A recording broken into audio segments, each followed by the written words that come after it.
Silksong is finally here and it's kicking everyone's butt. In this video, I'm going to be sharing some tips as well as some things to avoid to help you have a better time in Silksong. I'll be doing my best to show footage from the early parts of the game, so no boss spoilers or anything major like that. However, at the end of the video, I will be showing where to get a certain ability, which in my opinion is an absolute must-have. And there will be a spoiler warning at the end in case you want to find it on your own. With that said, let's get started with something basic.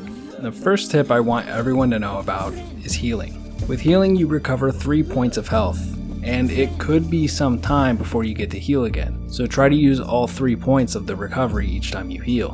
Don't waste it. Now, another thing you can do is, after you've healed, if you have an enemy that you can safely poke with your sword, you can refill your silk pretty safely. This is especially nice against enemies like this that follow a certain pattern. You can just whack them and refill your silk so you have another heal primed and ready to go. Now when it comes to healing, you can heal in the air or on the ground, but just make sure you're in the clear before starting the heal because it does take a few seconds to actually complete.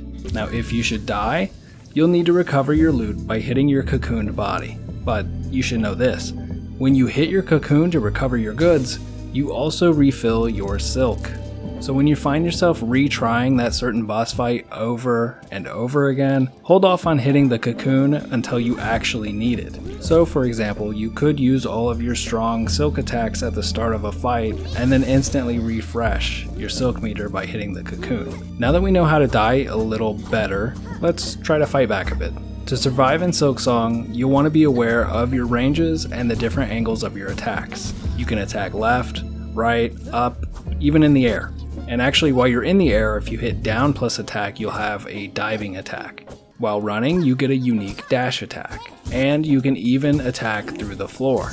The optimal solution is often the cheesy one. But did you know that you can parry or deflect attacks by attacking? This is extra helpful against projectiles, and you can actually even turn their attacks against them. Now you'll also find sub-weapons that can help you tack on extra damage or just add more range or variety to your offense. Be sure to experiment with these, especially against enemies that tend to annoy you, like flying types. But when all else fails, use your environment. There are a lot of traps and explosive materials around in Silksong, and the general rule seems to be, if it can hurt you, it can probably hurt them.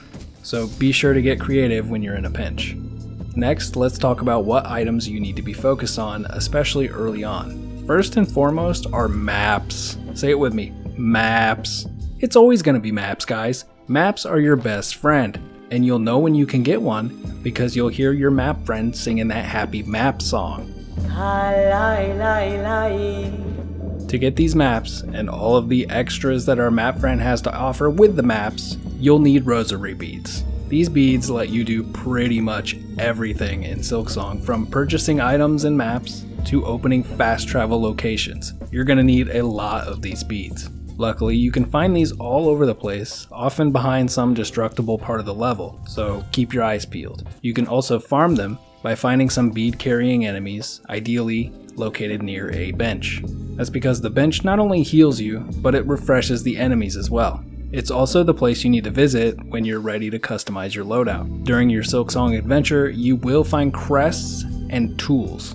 Crests are basically different fighting styles that you can swap between. They offer different movesets and have unique slots for your tools. The tools are items that will help you in a variety of different ways. This one, for example, helps with our farming setup from earlier. But maybe you would rather have a compass so you can see yourself on the map when exploring. Each time you find a new tool or sub-weapon, you should be sure to at least test it out. It could be just what you're missing. Another important item that you'll be hunting down are these mask fragments. Now you need to collect 4 of them, and if you've ever played Zelda, you can probably guess why. These will increase your max health. But let's be real, we're still gonna die a lot anyway. But hopefully with these tips, your journey gets a little smoother. If you learned anything new, please leave a like to help the video out, and I'll see you guys on the next one. Thanks for watching. Oh wait, I still need to change your life.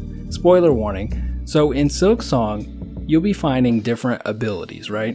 These are all pretty great, but one of them is an absolute game changer for your mobility. Swift Step gives you a sprint, it gives you an air dash, and without it you feel I don't know, hollow. Anyway, here's how to find it. I would recommend prioritizing this ability when you start your game, because it really does make everything else so much more fun. Anyway, that's it for this video. Happy hunting.